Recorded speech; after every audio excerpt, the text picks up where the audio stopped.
मध्ये मालिका आत्ताच प्रेक्षकांच्या भेटीस आली आणि लगेच मालिकेला प्रसिद्धी मिळते. आणि याआधी तू कधी आला होतास का आणि काय सांगशील एकंदरीत तुला कसं वाटतं? मी थर्ड टाइम येतो आणि प्रत्येक वेळी अशाच पद्धतीने स्वागत केलं जातं. इतकीच एनर्जी असते आणि असाच एक उत्साह असतो. खूप भारी वाटतं. पण यंदाचा गुढीपाडवा का स्पेशल आहे तुझ्यासाठी? स्पेशल यासाठी आहे कारण माझ्या नवीन कामाची सुरुवात झाली आहे. 3 एपिसोड टेलिकास्ट झालेत. प्रोमोजना आणि एपिसोडचा प्रेक्षकांचा भरभरून प्रतिसाद मिळालाय. त्यामुळे खूप भारी वाटतंय. अगदीच. पण आता मालिका नुकतीच आली आणि प्रेक्षक तरी लगेच प्रेम करतात तुझ्यावर.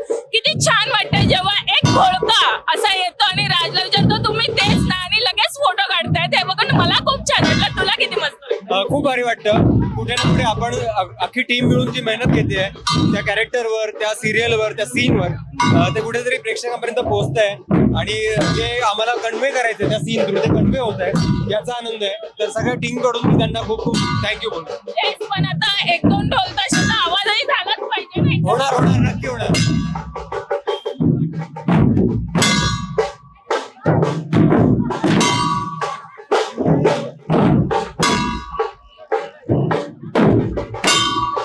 चिन्मयी साथ देते त्याला.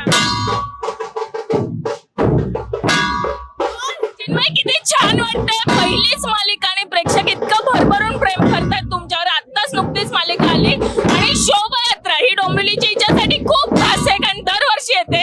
यंदा किती खास झाली? मला खूप छान वाटतंय. म्हणजे तू बघत असेल मला गावाच्या झाल्या लागल्या तरी पण मला ढोल वाजवायचा आहे, मला पताका हे करायचं. मी खूप एक्साइटेड आहे कारण मी दरवर्षी यायचे पण मी फक्त एका कोपऱ्यामध्ये माझ्या फ्रेंड सोबत असायचे, फोटो काढायचे आणि घरी जायचे. पण हा जो काही अनुभव आहे तो mind blowing and I am enjoying it. पण यंदाची बकेट लिस्ट काय असणार आहे नववर्षाची? गुढीपाडवा हे नवीन कार्यासाठी शुभ मानलं जातं. सो मला असं वाटतं की सनई चौघड्याचा मुहूर्त पण ठरलेला आहे आणि तो रात्री 8:30 वाजता झी मराठीवर येतो. तर मला असं वाटतं की सनई चौघडे आमच्या पूर्ण टीमसाठी या सणापेक्षा अजून काहीच नव्हतं.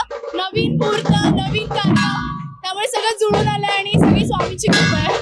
पण आता या गुढीपाडव्यात एक फॅन मोमेंट जो लक्षात राहणार असेल असा फॅन मोमेंट कोणता होता? फॅन मोमेंट मला अजूनही बिलीव्ह नाही होते की मला